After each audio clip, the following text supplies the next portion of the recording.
Hi అండి. ఈరోజు అయితే గుడ్లు, పచ్చిరొయ్యలు, ములక్కాడలు 3 కలిపి కర్రీ చేసుకుంటున్నాం. వీటిలో 2 ఏవైనా కూడా చేసుకోవచ్చు. గుడ్లు, ములక్కాడలు, ములక్కాడలు పచ్చిరొయ్యలు, పచ్చిరొయ్యలు గుడ్లు ఇలా.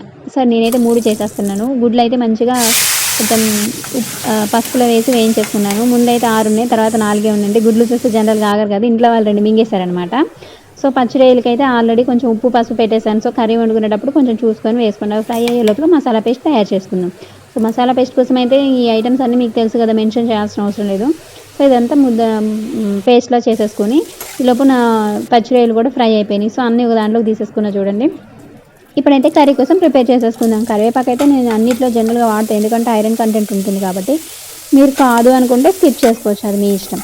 సో ఉప్పు అయితే చూసి వేసుకోండి.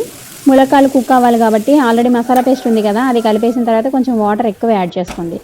అండ్ ఇంకొంచెం గ్రేవీ ఎక్కువగా కావాలి అనుకుంటే కొంచెం ఎక్కువ వాటర్ యాడ్ చేసుకోండి. నేనైతే మాత్రం కొంచెమే యాడ్ చేసుకుంటున్నాను, ఎందుకంటే నాకు అంత ఎక్కువ మంది లేరు. ఎక్కువ మంది ఉండి కొంచెం ఎక్కువ గ్రేవీ కావాలి అని అనుకుంటే మాత్రం కొంచెం వాటర్ ఎక్కువ యాడ్ చేసుకోండి. లాస్ట్లో ఈ కన్సిస్టెన్సీలో అయితే సరిపోతుంది, అంటే ముందే యాడ్ చేసుకోవాలి వాటర్. సో ఇవి వేసేసుకున్న తర్వాత నాకు అంత కన్సిస్టెన్సీ అవసరం లేదు కాబట్టి నేను ఇంకో కొంచెం దగ్గరికి కుక్ చేసుకుంటున్నాను. సో ఫైనల్గా అయితే కొత్తిమీర, ఎందుకంటే మసాలా ఆల్రెడీ వేసేసాం కదా.